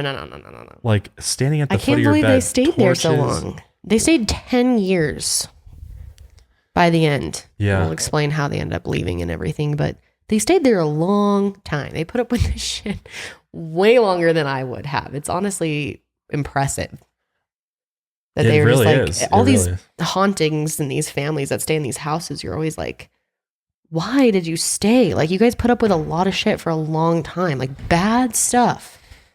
Yeah. Just, it's interesting that people stay for so long. Yeah. And I mean, it gets harder and harder the more you hear about this to believe like we just couldn't because of the economy or something like that. You know, Yeah. it begins because it's just like, really, like For this 10 isn't, years? you wouldn't be willing to like take a loss to get out Yeah. of the house even? Yeah, if to the just girls stop are being experiencing- tormented, the mom's being physically The mom's tortured being- and stabbed in the leg. yeah, It's like, yeah. it does make you kind of question their story because you're like, why would anyone stay through this? I don't care what kind of sweet deal you got in the house or what your finances look like. How can it be worth being tormented and especially physically tortured in your home? In your home, like anyone would move. That's what You my think- thing is with these you paranormal think stories. that, Every though. time I'm like, why did you guys stay so long? I think it's harder than you're realizing for a lot of people to move. No, I know, but like this isn't a poor family. This family has a 14 Right, but bedroom it's house on old. 200 acres. But still, they've got to have some money in that. I think she answered this question because she's like, No, I this know, is the she most did. common question I get is like, why would you guys endure this and not move out? Well, she said 5 months in, they started thinking about wanting to move out. But at 5 months in, the economy had already crashed. Yeah. But she doesn't explain why they stayed for an additional, for 10 years. The economy wasn't crashed for 10 years. Like this was in 71 they moved in. Mm-hmm. So like, I don't know, just, oh my gosh, that's a lot of shit to put up with. To like, it just, I don't get why you would stay. I'm not downing it. And I really think, I don't know, I get pretty good vibes from Andrea. Like, Yeah, I yeah. don't think she's making everything up. I'm just very curious about why anyone would choose to stay in a house where they're being stabbed in the leg by a little thing and Well, surrounded by Yeah. pitchforks and people saying, we're going to drive you out like at night. Like, who is just like, all right, I'll stay. Well, I think This is fine. yeah, I think what? the argument could be they aren't saying that this is happening every day. So if you think about over the course of 10 years, the actual amount of activity may or may not have been a daily, like daily occurrence where you're completely freaked out. You also think like once you experience something, the second time it's not as bad. And I think you kind of get used to it. And I think they kind of built a resistance to it in a way over time. And I think and another thing that is true is they got spiritual about it too. And they started getting spiritual about because of Ed and Lorraine. What was going on. Right. Because Ed and Lorraine came and they actually heard about it from one of the parents' friends, connected Lorraine and Ed with them. And they came out and were like, hey, we want to look into this. This sounds insane. Let's investigate it ourselves. And it was actually Lorraine Warren who actually made the connection of Bathsheba and Carolyn because of the needle-like wound in the back. She's like, there in her background, she has the infant with the needle. Could be the same entity. And we know for a fact that Bathsheba lived there, and I believe Lorraine said she was a witch and practiced witchcraft. So that would make sense why that she would tie the two together. And I think, they came in and did a 1.5 year long investigation there, which consisted of a lot of experiences that they had in the house. I think longer than that, actually. Was it longer than that? Unless they just came in at the very end. They were there for 10 years, so. It was like 1.5 years. I don't know exactly where that 1.5 years lies in the 10 years. I think they were in it for a while before the they were busy with their other 4,000 cases they have done, right? Yeah, exactly. They had to get to it at some point. But they came and they offered help, and a lot of people have attested that Ed and Lorraine Warren have helped them and helped, get rid of evil entities or demons that are infesting their homes, or people even possessions. Like, there's a lot of skeptical people that think that they were just in it for, the money and to sell a story, and they weren't really there because they cared, or that, they were really actually doing anything at all. Well, the family wasn't super into them, right? They ended up deciding eventually they came to them with a big deal and a bunch of money. Well, I think they were definitely kind of skeptical of them for sure. Because I think everybody naturally is just a little skeptical of paranormal investigators. Because you just don't really know, it's not, especially if you have a scientific based mind, it could be hard. It's not like you can go get a degree in this. It's like anyone can claim that they understand something, and you don't really have any proof or way of measuring their knowledge or intelligence or background. Or if they're clairvoyant even. Or, how can you believe completely,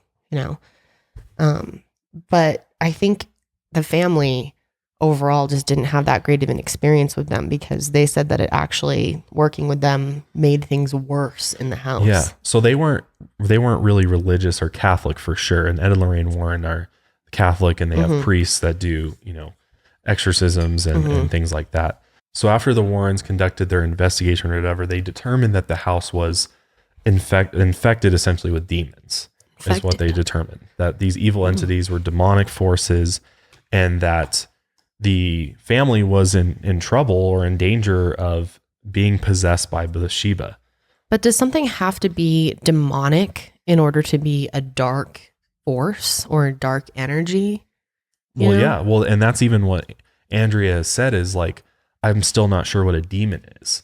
Yeah. Because none of us know exactly what a demon is just a human word that we've attached to a potential, a mythological creature in a sense. We could have it completely wrong. It'd be completely wrong. And demon is really attached to the church. That's something that the church created, demonology, and because demons go back to Satan and the devil and hell and all of that. God's got his angels and Satan's got his demons. That's kind of how it is. So if you're religious, and especially Catholic, then that's something you really do believe in, and you believe that humans can be possessed by these demonic forces. That's what I believed for a long time. I believed that demons could possess you. I was terrified of that. So scared of demons when we first got together. Oh my God. Yeah, I was. I'm surprised you got over it, because you haven't had any issues with that in the last couple of years. It took a while. It took, It's like a while.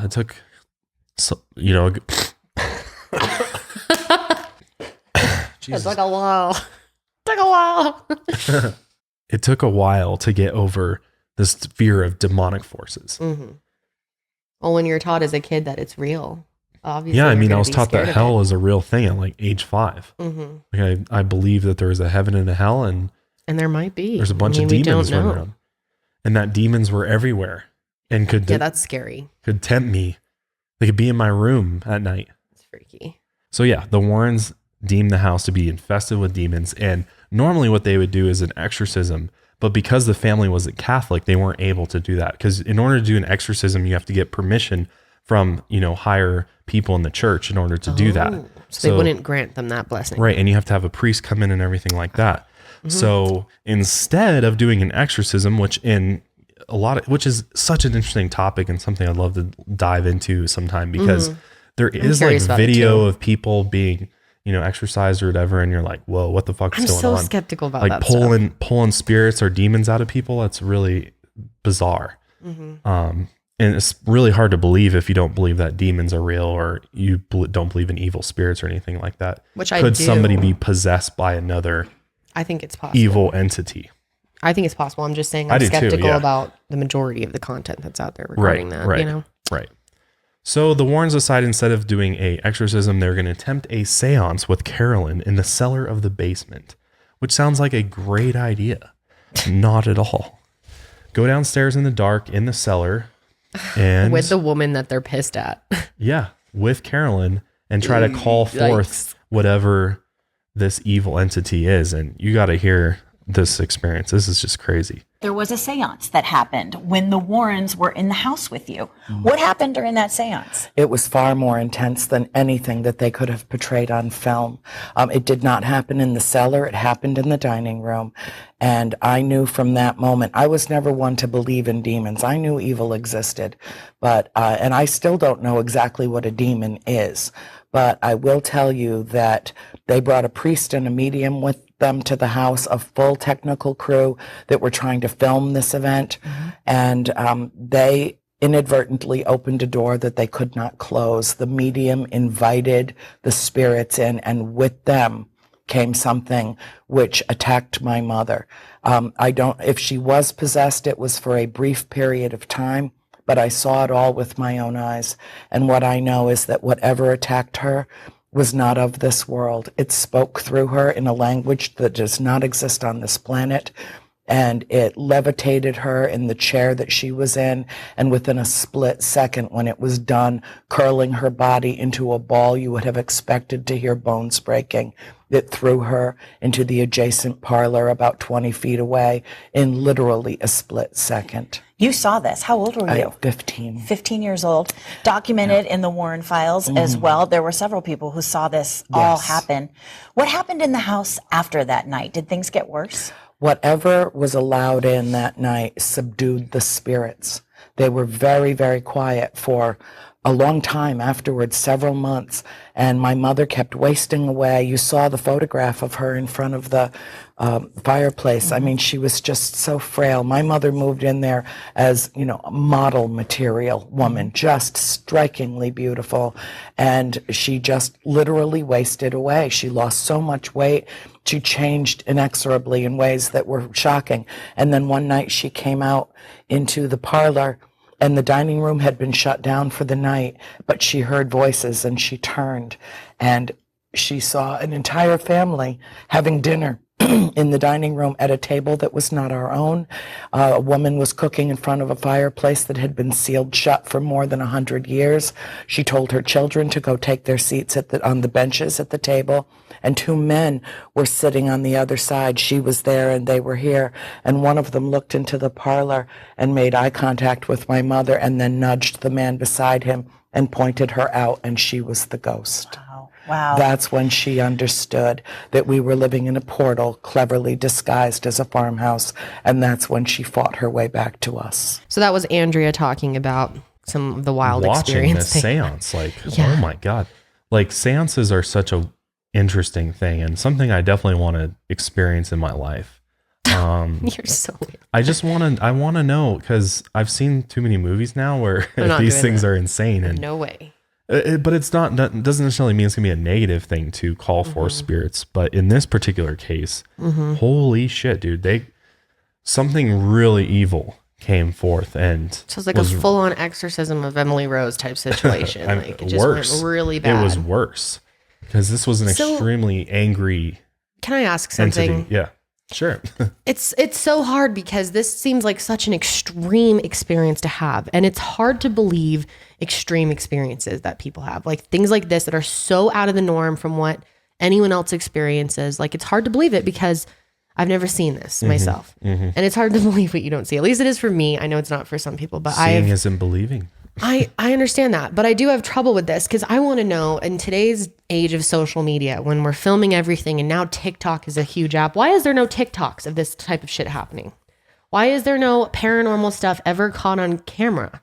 All these stories are so old, and I'm curious, like, why isn't this happening now and like being filmed and captured in this modern age where we're capturing everything and seeing everything? Like, why do you never see this? It's always like old stories and old encounters that you can't like completely verify. Yeah, it's a really, really good point. I'd love to just believe the whole story and believe her. I like get good vibes from her, but that's just, it's so extreme. It's hard for me to like fully wrap my head around something like that because I've never seen this actually happen and verified. And well, it's going to be hard to believe 100% unless you can see.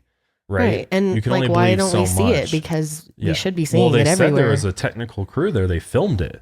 They supposedly filmed it, and it's in the Warren files, I believe. So the Warrens do have a lot of footage, and we know this because there have been people that have seen footage of events that they've been in, just like this. And from what I know and from what I've seen, there is some interesting footage that I'm just like, what the hell's going on there? Like, how come this doesn't happen in the age of like TV shows and YouTubers being paranormal investigators and stuff? Why are we seeing people spinning around and like exorcisms like this that actually, why don't we see this type of thing? Well, a lot, again, it comes back to the age of these places. So many places are newer and but people live in old houses in this day. That's true. Not everyone lives in a new house. That's true. That's a good point. I mean, either people just aren't filming it or aren't. I don't believe that. People are filming everything nowadays. Everything. Any chance to go viral, people will try. So like, but they're also not trained to do it. Like if this is happening to an individual, a lot of people don't know what to do in that situation. So that's Ed why and Lorraine are the only people. No. Well, that's why there's ghost hunters and ghost adventures and all these. Why aren't they capturing stuff this crazy? Because they're not doing full on seances usually with this type of situation. Be good for content. They should try. You would think, right? If someone had someone spinning around, I'd be watching their YouTube channel. I'd be checking it out. And I think it just is like, I don't know. Well, it's also too like skeptical. We don't have the technology still. Like I think a lot of it comes from a technological perspective.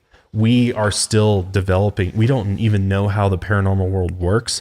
So how are you supposed to capture it? A lot of it can't even be captured on a standard camera. You can't even use just a cell phone to capture a lot of like ghostly encounters because they don't show up at all. But if someone's like spinning around and being physically affected, someone that's in the real physical world, right? Why wouldn't you be able to capture that on a cell phone or a camcorder? You have to. Again, it comes back to what you believe in, and the way that these things work is that you have to basically know how to piss the spirit off a certain way and know what to say. Because it's interesting that in the clip she said, "My mother was possessed for, a moment or whatever. It was a short amount of time, but the words that were coming out of her mouth were of an archaic language that isn't spoken on this planet." So if you think about that for a second, you have to think, well, okay, what does that mean exactly? If that's true, what does that mean? If it's some archaic unknown language, well, that means it's probably the entity is not human, right? You have to also discern too. There's inhuman and human and spirits. And what she said is this was something inhuman from some dark place. I'm not going to say hell because I don't know if hell exists or not, but there's a positive other side and a dark side, clearly. And balance of the universe, how the yin yang works. Yeah, or it's like another dimension that's full of evil entities or something. I think it's just so far beyond our knowledge completely. And I think it's interesting because I do think the Catholic Church does have some information about this that the rest of us don't. I do believe that they do know somewhat of what they're talking about in a sense. Do I think necessarily the ways they try to fix these situations are right? No, not necessarily. But I do think they've been at this a long time. Like you go back, look at Catholic history, it goes back so far, and there's been so many of these types of things that have happened. And, you know, you got to think there's a reason that they have a demonologist priest. Like, really? They're going to devote all this time and have all this research and stuff just on some completely made up thing?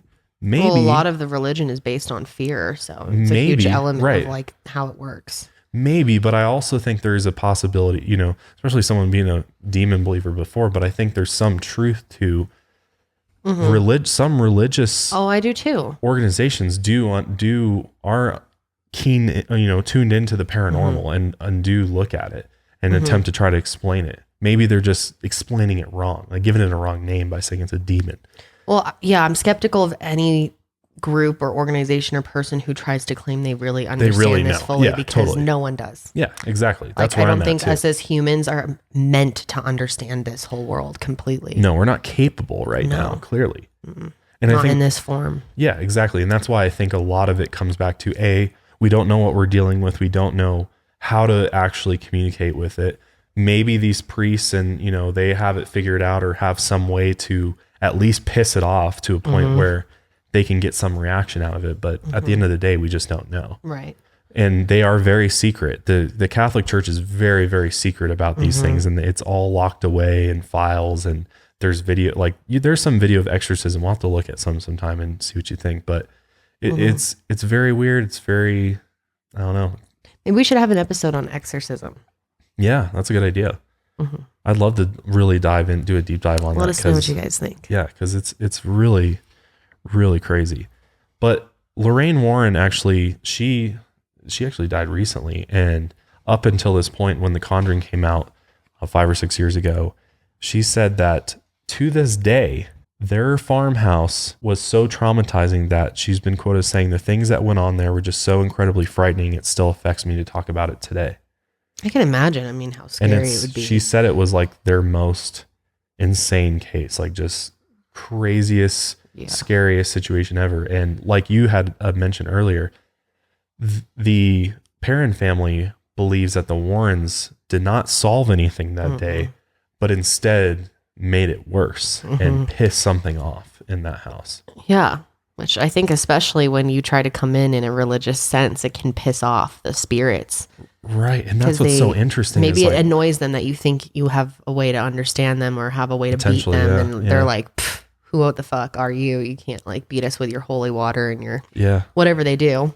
Yeah, it's really interesting because there is a lot of totally inflamed it. There's a lot of paranormal investigators that take the Ed and Lorraine Warren approach to things and kind of take the more religious side of explanation for it. But I'm interested if there's any paranormal investigators looking at it from a very you can't really look at it from a scientific perspective, but you could look at it from more of a neutral, non-religious perspective of just like energies and forces. Because like I said in our consciousness episode, that I believe that, you know, dark and light have to coexist for there to be life at all and reality at all. So there is clearly this dark, evil side of things. Evil does exist. Do you believe evil exists?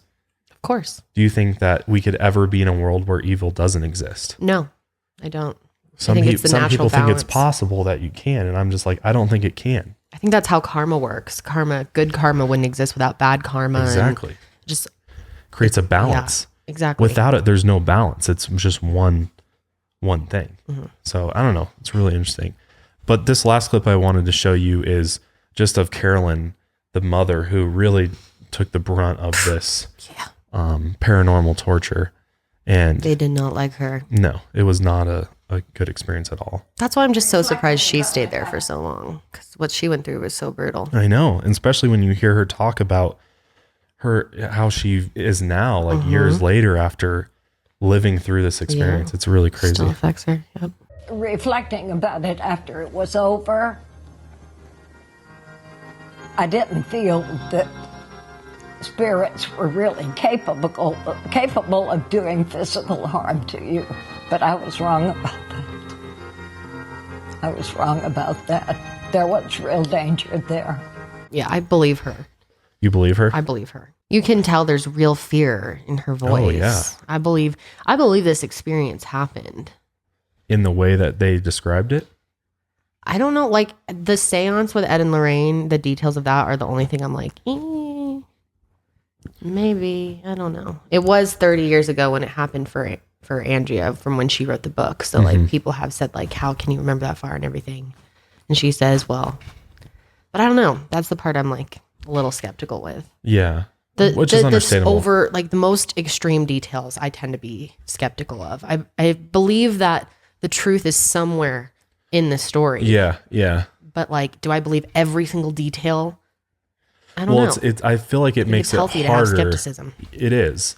And I think it makes it harder to know that Ed and Lorraine Warren went in there, investigated this, and then went to the Hollywood essentially and sold the story to Hollywood. And now it's turned into a multi-million-dollar franchise. All these movies have Annabelle, the Conjuring series. All these Warren cases are just perfect for horror movies. It's like it's really convenient. So it's hard to say, well, okay, it's loosely based off of these true events of their cases that they investigated, but it's also like they did benefit financially a lot off of doing this. And it's like when you're dealing with LA and Hollywood producers and stuff, they always want the most extreme thing. They want like a story and a scary element, like a witch is a perfect element to add to the story to like really play that up and make that the Hollywood storyline. You see the picture of Bathsheba in the movie? Yeah, it's like the freakiest part of it, which who even knows if she's actually a spirit in that house. We don't know for sure. No. The poking on the leg is pretty much the only thing that like points to her. To Bathsheba. And that was the other interesting thing that I wanted to mention was that Andrea said they aren't even totally sure if the spirit that was, the most evil one in the house was even Bathsheba at all. Because they also reported this spirit that the way that they described how she looked was like this really old woman, and she had like stick arms and like a beehive head, a really creepy, nasty looking, a really nasty looking individual. Why are old women so creepy in like when they're ghosts and stuff? I know. Like it's like characters that are old and it's like freaky looking. Well, and then they said, but so are children. True. Like ghostly children and stuff. Yeah, that's scary too. Well, in the movie, the boy spirit is like, I believe in there, if I remember right. But yeah. Is he scary in the movie? Yeah. Of course. There's played that up. Yeah, there was no good spirits in it. So it's like back to my point, when you're trying to sell to Hollywood, obviously you want like a bunch of really exciting things and the most intriguing parts. And there definitely could have been exaggerating going on. That's really what I'm saying. I don't think the whole thing was made up by any means. Right. So after they secured a movie deal and book deal and everything, they actually went to the Perron family and asked them if they wanted, to get a cut of it and stuff. And apparently they said no. They were like, absolutely not. They don't want to be involved with that at all. Yeah, they seemed irritated with it a little bit. Yeah. Like, I don't think they're being fully transparent about how they really feel about the Warrens just because so many people are fans of them.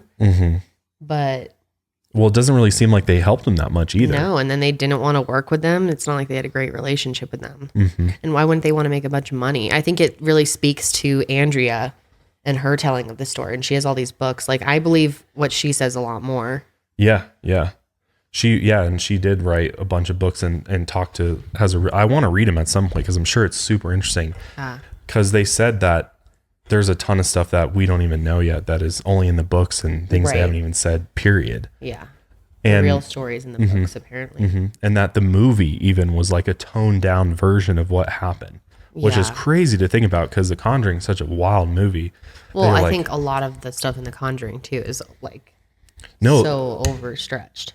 Somewhat, but I think a lot of it is pretty dead on. Like, at least according to Lorraine, she was a consultant on the film. And she was there a year and a half in the house and what she experienced. What I'm saying is I'm skeptical of them selling because like at the end of the day, they had to get that deal done. Yeah. That might come with, okay, this is part of the story. This is part of the story. This is part of the story. Like, well, in the film, they do an exorcism and not a seance. Yeah. There's a lot of things they do in the film that didn't happen in real life for sure. So yeah, I think you got to have a healthy bit of skepticism for sure. But after the Perron family finally moved out a decade later, a woman named Norma Sutcliffe moved in to their home. And she actually eventually became friends with the Perron family. And she said that she had a host of different paranormal experiences while living in the old farmhouse, from wall shaking to orb sightings to doors closing. Nothing like as insane as the Perrons, but the fact that they did have paranormal experiences in the home is I don't know. I think it's kind of proof that it seems like this place is haunted. Yeah, I mean, I fully believe that place is haunted. It makes sense. I don't believe that places can't be haunted. I don't want to give the wrong image with my skepticism. It's the extreme events that happen as a result of the haunting that you're skeptical about. Right. Where people are like, this happened to me. I levitated. The bed levitated. I was thrown around off the bed. Yeah. I want to see that on TikTok before I just believe that, you know? Hey, that's pretty fair. But as far as what Norma has said about living in the home to Andrea and others is that she never had like an experience with an evil entity in the home. Nothing that showed all of this wickedness that the Perron family did, which is interesting to think about, considering that things got worse after the Warrens were there and they, awoke some sort of evil in there.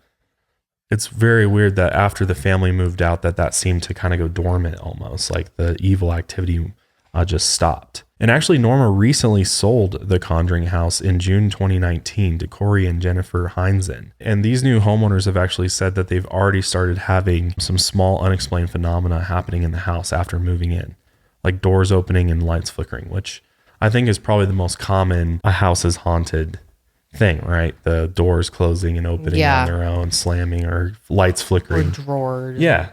So then that's very believable. So clearly the house has some unexplained phenomena happening into it. But is it, this evil entity, Bathsheba, the witch, or is it, demons? What is it? What's the extent of it that happens here? So there's obviously a lot more details and experiences that the Perron family had. And if you're interested in knowing more about what happened to them, like we said, Andrea wrote a trilogy of books about the family's experiences from all the different family members' perspectives. And I think they are even working on their own movie as well. Yeah. I don't know if that ever got finished up or not, but there is a trailer for it on YouTube. But it's a really crazy story. It's definitely one of the most frightening and just elaborate paranormal experiences I've ever heard. Well, yeah, I mean, it's over a long period of time, too. 10 years is a lot of time for this family to go through that. And there was a lot of members in their family. Yeah. The fact that all of them had these experiences is really profound. It's really crazy. But yeah, I mean, it's one of those things where will we ever know the complete truth? Will we ever know for sure what happened in their, house? Probably not. I think, this just kind of gets carried on over time, and maybe down the road, another homeowner will have a similar experience. But it's interesting that once they moved out, things kind of settled down a bit. There's still activity happening, but there's not this evil lurking about, which is interesting. Seem to really have a beef with this family, Carolyn particularly, especially, and Carolyn. Yeah. I mean, it's curious. It definitely makes the idea of it being a woman, and especially the fact that the spirit seemed to be lusting after Roger. I mean, it definitely makes you think it's probably a woman's spirit that was really like controlling what was going on in that house. Definitely. And it just had this whole experience as a whole had a huge effect on the family, and especially Carolyn completely just broke her down over time. I mean, to endure that for so long is just, I can't even imagine. It's crazy. This didn't even stop for them. Like, they finally moved away from the house, and Andrea talked about how she was actually one of the family members that didn't want to move. Like, they were kind of split in half, and some of them wanted to like stay at the house. And I think they kind of felt like really attached to the whole situation because it becomes such a big part of their lives. Totally. And I think you do sort of like get used to it, and you feel like connected to it in a sense. Yeah. And maybe they didn't want to give it up. Maybe they thought this house could be worth something one day. Maybe Ed and Lorraine were already telling them like could be money in this one day. Yeah, totally. But they ended up making the decision to move because Carolyn was just like, I can't be here anymore. It's going to kill me, literally. Yeah, she literally said, if I spend one more winter here or something, I'm not going to make it. And so they moved. And what's crazy is this shit did not stop. If I were Carolyn and I finally moved into a new house after 10 years of this, and then it was still happening in my next house, I'd be so upset. But literally, she was like doing laundry in the basement, and all of a sudden this giant board got pushed on top of her that could not have moved by itself. Well, this is slammed interesting onto her too. back. She even mentioned this, but when the Conjuring movie came out, Andrea went to the premiere. They were still involved with it to some extent, like they still went to the premiere and stuff. Yeah. But Carolyn was invited and stuff, but she literally like broke her hip mysteriously like right before. Oh. And then also I saw she's older. the actress that plays Lorraine The actress that plays Lorraine, right before the movie premiered, she got like this crazy scratch on her in the middle of the night. And she showed Lorraine Warren because she was consulting on the film. And she's like, look what happened to me. And she's like, the dark entities are trying to scare you and intimidate you and stuff. Because they're aware that this is being made and stuff. And they're not happy about it. The idea of a spirit scratching you scares me so bad because I truly believe that happened to me. Like, oh, I do too. I have a YouTube video talking about my only paranormal experience. I 100% believe that was something paranormal for sure. And I'm so skeptical. So I know like, well, there's no other way. No, it was like, we ruled out everything. It was so weird. I'll never get over that. It had to have been some type of, it was a hand, human there was 5 lines. Or animal. I didn't scratch you and it wasn't a cat. Yes, and my nails were really brittle at the time because I had just taken off acrylic nails like the day before. So there was no way I could make these scratches. I had blood. 5 lines. No, 5. Was it 5? Yes. Oh, so it was like a whole hand went down your chest. And it couldn't have been a cat. It wasn't spaced out like a cat. It was like a hand. And at first I was like, it's got to have been my hand. But it wasn't because my nails, like I tested it. So I scratched myself so hard trying to draw blood everywhere else. And I couldn't because my nails were just like literally paper thin at the time. That's wild. And then I had that crazy experience where I actually saw something. Mm-hmm. And I mean, I swear it happened. I would not make this up. I'm not the type of it because like YouTuber that would just make this shit up for views. Like, it was unlike me to even make a video about it. I almost just didn't even talk about it because it freaked me out so much. Yeah. But it happened to me for sure. And remember how weird it was that our animals would go into that corner and just like look up into the corner? It was a weird time. I've never seen them do that since. Not in any other Lily house. Lily doesn't do that. Lily doesn't go up to the corner and just look up and stare and start We were in an yelling. apartment and in a new apartment. Bernie That's why was it doing so it too. weird. Bernie would go and just like stare into I the have corner. chills. Yeah, it's so there was definitely. If we remember to, I'll have Josh link the video in the description for this if you want to hear me talk about it. It was like 2 or 3 years ago I made the video. But well, I think it was. I don't think it was necessarily something evil. I think it was your grandfather's presence potentially that was there. I don't know though. Why would it His scratch shirt was me there. though? His shirt was there. I know to his get your shirt was attention there. about something. But Someone that's the only said thing that makes but it was sense. on my chest. It was on my chest. Yeah, like he was between trying to my get your boobs. attention then. Why would my grandpa scratch me on my chest?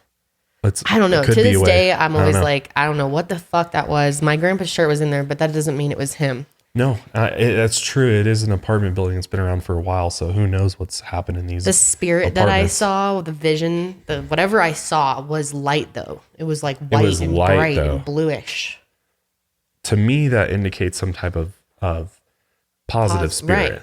It wasn't like a shadow why would person they scratch me? And everyone who commented on that video was like, no, bitch. You got scratched. That means it was a negative spirit, period. There's no way a positive spirit would scratch you. So I've never known.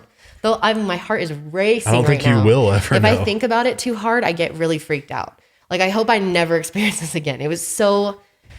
I hope you have an experience like this in your life. At least one moment so you can, like, understand. It is so scary to, like, see something and be, like, trying to rub your eyes and it's not going away. Like, oh, my God. It was the scariest thing that has ever happened to me. Yeah, it still freaks me out talking about it. I hate talking about it. I'm sure it will freak me out if that ever happens to me. I'm like hoping it happens. I'm like, please. Feel how much I'm shaking right now. Oh my God. It's just like thinking about it like makes me, especially after hearing stories like this, I'm like, oh my God. I believe even more in it than I did back when it happened. So it's even more scary now thinking about it. Makes sense. It was pretty freaky though. I was definitely low-key freaked out about it too. Yeah. Because I tried to figure it out. I tried to come up with any other reason of what all that could have been. Especially when our animals were acting so bizarre and strange. And that one corner just looked darker than the rest, I feel like. That one corner had just like a weird shadow to it that just didn't look right or feel right. Yeah. And it was, it was on your side, wasn't it? It was on your side. Well, it was my side. Mm-hmm. There's a video of it, of him holding the cat up and she's like meowing. Yeah. I'll link it below. That's crazy, man. That's crazy. But then I started using sage, and that's what really saved us. Yeah. I started saging because of that whole experience. Like, open the window. And now I sage at least like I try to at least every 6 months, if not more. Especially when you move into a new place. Yes. It's super important. I've been doing it pretty often here. Yeah. It's we wild. haven't had any issues since. No. I thought it wasn't for views, I swear. I didn't get that many views anyway, but it was a real story. I was dead honest in that video. Yeah, it was, I remember it was really crazy.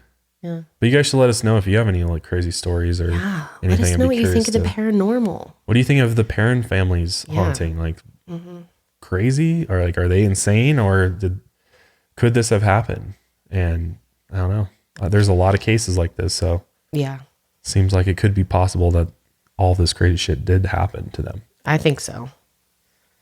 I mean, I definitely think she's a pretty honest person just based on first, listening to her and stuff. So, and again, like on a, if you're going to be skeptical, you'd be like, oh, they just made it all up or whatever. But it's like, why? Why would you make don't up think all they this? made it all They up. didn't even take the movie deal from the Warrens, as far as we know. No. So they're not making tons Right. and tons No, they of take money. it really seriously. I don't think they're making it all up. I just don't know what is all true and, Yeah. It's hard to discern it for sure. But you should let us know what you think about it. But hopefully you enjoyed this episode of the Mile Higher Podcast, this paranormal special. It was fun. You know what I wish? This is random, but it'd be really nice if there were like groups that go into paranormal situations that are like unbiased to paranormal stuff, that are like, could be real, it could not. And there's more like debunking going on. Because then I feel like I'd believe it a little more. Yeah, it would help. It would help for sure. But if you enjoyed this episode, be sure to like and subscribe on iTunes and YouTube. We'd really appreciate it. And yeah, we've got so much more planned for the future. We're coming up on our 100th episode, is nearing very quickly. The studio is almost done. Yes. We are getting there. I'm so sick of the green screen. I want my space back. Sitting at this table is like so hard. So we're getting so close. And then we've got guests and so much more coming in the new year. So look forward to that. But yeah, we'll wrap it up there. Stay safe And stay woke. We'll see you guys next time.